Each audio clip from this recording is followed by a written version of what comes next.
এগুলো কিন্তু এগুলো এই ইস্যুগুলো যখন বিশেষ করে যখন আওয়ামী লীগ সরকার ক্ষমতাসীন তখন এগুলো কিছু ইস্যু আসবে। তো আপনি তাহলে ট্রানজিট দেওয়ার পক্ষে?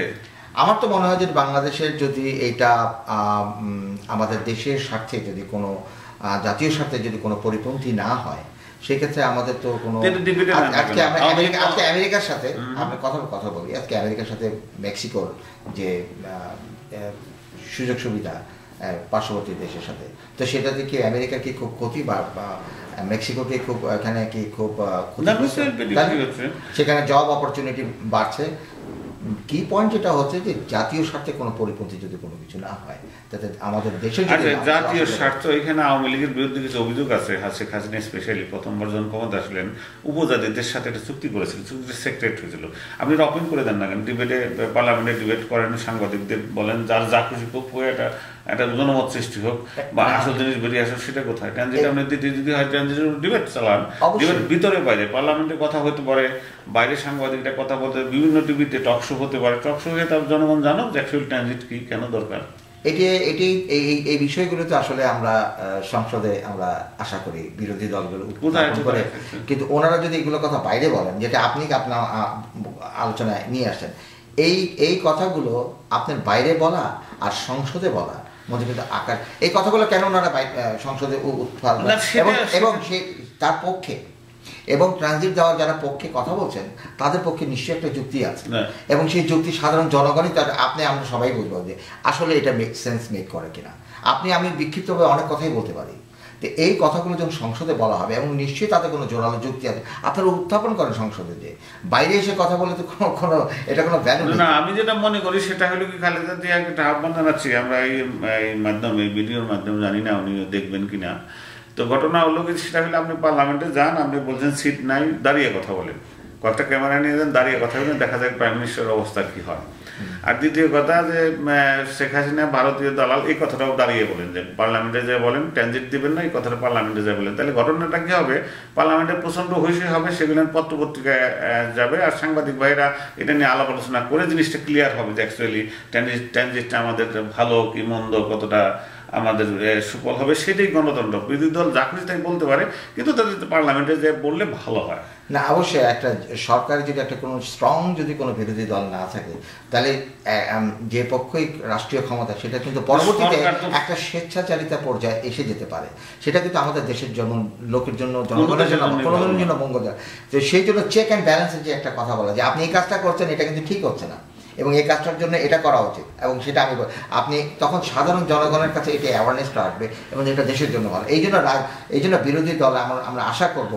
আপনি তাহলে প্রাইম মিনিস্টারকে বলেন কিছু, আমি বিরোধী দলকে বলছি, বলেন কিছু যে তাকে কিভাবে নিয়ে আসা যায়, তার কিছু সাজেশন। না, আমরা এইটাই আশা করব যে নতুন যে সরকার এসেছেন এবং সরকারের যে ওনাদের যে ম্যানিফেস্টোতে যে কথাগুলো বলেছেন সেগুলো তারা পূরণ করবেন, এবং বিরোধী দলকে সংসদে ফিরিয়ে নিয়ে আসার ব্যাপারে যে ধরনের কার্যকর ভূমিকা নেওয়া প্রয়োজন এবং তাদেরকে নিয়ে আসার ব্যাপারে এবং সাংগঠনিকভাবে এবং তাদেরকে যারা আসতে পারেন সেই ব্যবস্থাটা আপনারা করবেন আশা করি।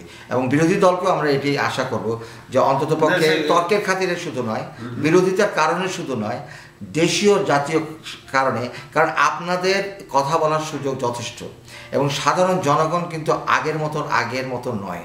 এখন তারা অত্যন্তভাবে রাজনৈতিকভাবে সচেতন, এবং তারা আজকে যাকে ক্ষমতায় বসিয়েছেন তাদের এমন আমরাও দেখেছি ক্ষমতা তাদের থেকে নামাতেও পারে, সেই শক্তিও সাধারণ এবং সবাই সেটা জানে। তো আপনাদেরকে সেই পর্যায়ে আসতে হবে, আপনাকে সেই পর্যায়ে এইভাবে শেখ হাসিনা প্রাইম মিনিস্টার শেখ খালেদার বাড়িতে গেলে কি খেতে দেবে না, নাকি যা খাবে না? না, আমার মনে হয় না আমার তো মনে হয় না ব্যক্তিগত পর্যায়ে ওনাদের সেই সম্পর্ক, খুবই ভালো সম্পর্ক, দুজনের সাথে কথা বলে।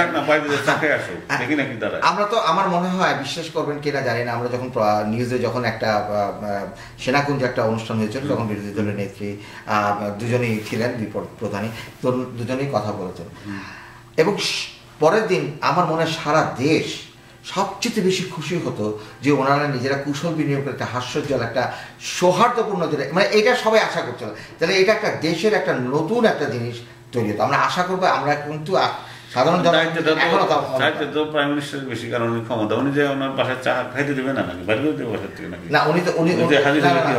আপনি যে কথাটা বলেন, উনি বলেছেন যে আমি তো ওনাকে কংগ্রেচুলেট করতে চাই। আসলে তো নিয়ম অনুযায়ী যিনি করা করতে হয়, কিন্তু উনি আবার বলেছিলেন যে আমি যদি কংগ্রেচুলেট করার জন্য ওনাকে যদি আমি ফোন করি, উনি হয়তো ভাববেন যে আমাকে হয়তো টিজ করছে বা কিছু, এই ভেবে হয়তো আমি না বিশ্বব্যাপী করতেছে। আমাদের মধ্যে 20 মিনিটের মধ্যে বলে দিল যে মাই প্রেসিডেন্ট, আমরা ভেবেছিলাম সেরকম একটা কিছু হবে আর কি। মাই প্রেসিডেন্ট ম্যাকেন কি করে দিল, ম্যাকেনের কর্মীরা চিৎকার করে no he is my president, Obama is my president. না আসলে এই প্র্যাকটিসটাই আমাদের এখন আসা উচিত, কারণ আজকে যে আওয়ামী লীগ বলেন মহাজোটদান সারা জীবন ক্ষমতা দেয় তা না, এনারা একদিন চলে যাবেন বিরোধী দলের আসনে, এবং তারা যখন চলে যাবেন বিরোধী দল, আমরা তারাও তাকে যেন এইবার আসে না আওয়ামী লীগের শেখ হাসিনা না থাকলে আওয়ামী লীগ থাকবে না। What do you think? আমাদের বাংলাদেশের রাজনীতিতে এখন দুটো ধারা আছে। পারিবারিক তন্ত্রের মধ্যে আমরা সীমাবদ্ধ এখন পর্যন্ত আছি, যে বঙ্গবন্ধু কন্যা শেখ হাসিনা এবং তার পরবর্তী থাকে না।